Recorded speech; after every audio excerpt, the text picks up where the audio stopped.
ಅವರು ಎಲ್ಲೂ ಹೋಗಲ್ಲ. ಸರ್ ಏನಾಯ್ತು ಸರ್? ಎಲ್ಲಿ ಸರ್ ಈಗ? ಸರ್ ಇದು ನಾನು ಗವರ್ಮೆಂಟ್ ಗೆಸ್ಟ್ ಹೌಸ್ ಹತ್ರ ನಾನು ಆಕ್ಚುಲಿ ಲಾಸ್ಟ್ ವೀಕ್ ಒಂದು ಸಾಂಗ್ ಮೋದಿ ಸಾಂಗ್ ರಿಲೀಸ್ ಮಾಡಿದ್ದೆ. ಆಕ್ಚುಲಿ ನಮ್ಮ ಆಫೀಸಲ್ಲಿ ಎಲ್ಲ ಕಡೆಯಿಂದ ಬಂದು ಸಬ್ಸ್ಕ್ರೈಬ್ ನನಗೆ ಗೊತ್ತಿರೋ ಫ್ರೆಂಡ್ಸ್ಗಳಿಗೆಲ್ಲ ಸಬ್ಸ್ಕ್ರೈಬ್ ಮಾಡಿಸ್ತಾ ಇದೆ, ಚಾನಲ್ ಶೇರ್ ಮಾಡ್ತಾ ಇದೆ. ನಾನು ಕೂತ್ಕೊಂಡಿದ್ದೆ, ಯಾರೋ ಒಬ್ಬ ಹುಡುಗ ಬಂದ ಗವರ್ಮೆಂಟ್ ಗೆಸ್ಟ್ ಹೌಸ್ ಅಲ್ಲಿ. ನನಗೆ ಖಂಡಿತವಾಗ್ಲೂ ಅವ್ನು ಮುಸ್ಲಿಂ ಅಂತ ಮದರ್ ಪ್ರಾಮಿಸ್ ಗೊತ್ತಿರಲಿಲ್ಲ. ನಾನು ಅವ್ನಿಗೆ ಈ ತರ ನಮ್ದೊಂದು ಸಾಂಗ್ ಮಾಡಿದ್ದೀನಿ ಸರ್, ಇಷ್ಟ ಆದ್ರೆ ನೋಡಿ ನಮ್ಮ ಚಾನಲ್ ಸಬ್ಸ್ಕ್ರೈಬ್ ಮಾಡಿ ನಿಮ್ಮ ಫ್ರೆಂಡ್ಸ್ ಹತ್ರ ಎಲ್ಲ ಶೇರ್ ಮಾಡ್ತೀನಿ. ಹೌದಾ, ತೋರಿಸಿ ಅಂದ್ರು. ತೋರಿಸ್ತೆ ಸಾಂಗ್ ನೋಡ್ಬಿಟ್ಟು ಚೆನ್ನಾಗಿದೆ ತುಂಬಾ ಸಾಂಗು, ನನ್ನ ಫ್ರೆಂಡ್ಸ್ ಹತ್ರ ಮಾಡಿಸ್ತೀನಿ ಬನ್ನಿ ಅಂತ ಕರ್ಕೊಂಡು ಹೋದ್ರು. ಅಲ್ಲಿ ಒಳಗಡೆ ಕರ್ಕೊಂಡು ಹೋಗ್ಕೊಂಡು ಒಬ್ಬ ಬಾಯಿ ಮುಚ್ಕೊಂಡು ಹಿಂದೆಯಿಂದ ಕೈ ಹಿಡ್ಕೊಂಡು ಮೋದಿ ಸಾಂಗ್ ಮಾಡಿದ್ದೆ, ಸುಳ್ಳ ಮಗನೇ ಮಾದರ್ ಚೋತ್ ಅಂತೆಲ್ಲ ಕೆಟ್ಟಾಗೆಲ್ಲ ಬೈದು ಪಾಕಿಸ್ತಾನ್ ಜಿಂದಾಬಾದ್ ಅಂತ ಕೂಗು ಬಂದ್ರು.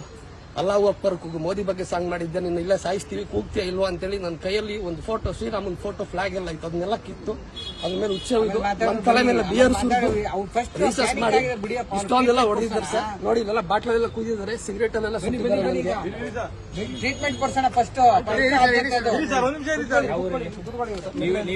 ಮೈಸೂರೇ ಮಲ್ಲಳ್ಳಿ. ರೋಹಿತ್ ಫಸ್ಟ್ ಅವ್ರಿಗೆ ಟ್ರೀಟ್ಮೆಂಟ್ ಕೊಡ್ಸೋದು, ಆಮೇಲೆ ನಿಮ್ದು ಏನೇ ಮಾತಾಡ್ತಾರೆ ಮಾಡಿ. ಗ್ರೂಪ್ ನಂಬರ್ ಇಲ್ಲಿದೆ ಕೊಡ್ತೀನಿ ಮಾಡಿ. ಗ್ರೂಪ್ ಯಾವ್ದಾದ್ರು ಒಂದು ಗ್ರೂಪ್